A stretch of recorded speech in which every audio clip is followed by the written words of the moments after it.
4-0, 5-2, 2 ম্যাচে 9 গোল। এইটাই বলে দেয় বার্সেলোনার এই সিজনে এল ক্লাসিকোতে কিরকম দাপট দেখিয়েছে। তো আজকে সেই মহেন্দ্রক্ষণ বার্সেলোনা কি পারবে ট্রেবল জিততে, বা আজকে যদি হারে তবে ট্রেবল, এই সিজনের ট্রেবল মিস হয়ে যাবে ইন্টার মিলানের মতে।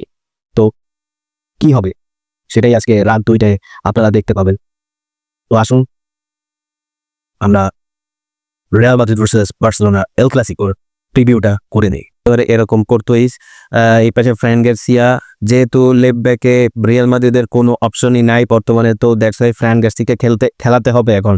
দেন Rudiger, Asensio, Raul Asensio, Vazquez. আমি প্রথমে প্রেফার করছিলাম যে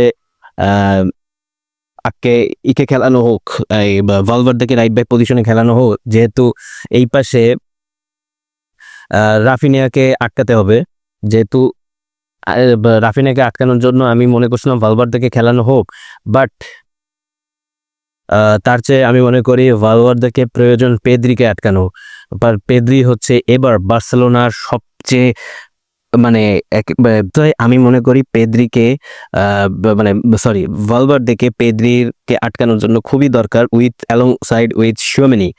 তো দ্যাটস ওয়াই দুইটা ভালো মিডফিল্ডার আমাদের রিয়াল মাদ্রিদকে খুবই ভালোভাবে আটকায় রাখতে হেল্প করবে, যাতে বল অপরচুনিটি বা বল মেক যে করে পেদ্রি সেটা যাতে আটকানো যায়। যে যদি মিডফিল্ড ব্লক করে দেওয়া যায় বার্সেলোনার, তাহলে মোটামুটি 50 to 60% কাজ অটোমেটিক্যালি হয়ে যাবে।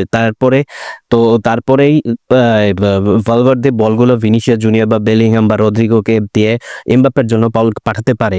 আর সবচেয়ে বড় কনসার্নিং ব্যাপারটা হলো কি, বার্সেলোনা কিরকম খেলার চেষ্টা করে আপনি জাস্ট দেখেন।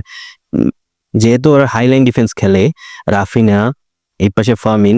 এখন ফার্মিনের কথা যদি বলে থাকি, দেখেন পেদ্রি, ডিয়ং, দেখেন মার্টিনেজ, কুবার্সি, কুন্ডে তো উপরে ওঠে, কুন্ডে তো এই পর্যন্ত উঠে।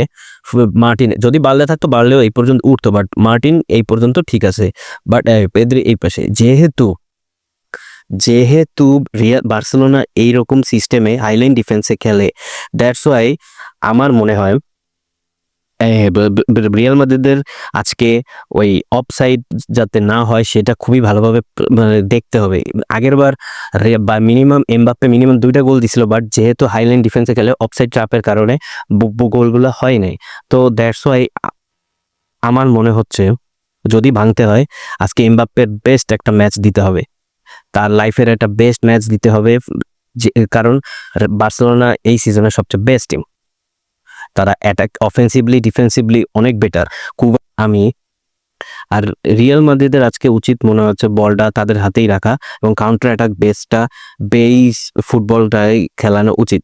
অত দরকার নাই ভিনিসিয়াস জুনিয়র। যদি মনে করেন রিয়াল মাদ্রিদ কেমন খেলাবে, রিয়াল মাদ্রিদ বেলিংহামকে 4-3-3 যদি খেলে, এরকম যদি খেলানোর ট্রাই করে 4-3-3 পজিশনে, ভিনিসিয়াস লেফট উইং এবং রদ্রিগো রাইট উইংয়ে, যেহেতু জেরার্ড মার্টিন একটা নিউ প্লেয়ার, তো রদ্রিগো দিয়ে এবার রাইট সাইডটা বার্সেলোনার লেফট সাইডটাকে ভালনারেবল করে দেওয়া যায়। এমবাপ্পেকে অফকোর্স আজকে কুবার্সি আর মার্টিনেজকে ডিস্ট্রয় করার মতো খেলতে হবে। আর ভিনিসিয়াস জুনিয়র আজকে কুন্ডের মারাত্মক খেলতে হবে, একেবারে কুন্ডের ভিনিসিয়াস জুনিয়রের সাথে লেফটে থাকতে হবে। আর ফ্রান গার্সিয়ার আজকে ইয়ামালকে ধরে রাখতেই হবে, কিচ্ছু করার নাই।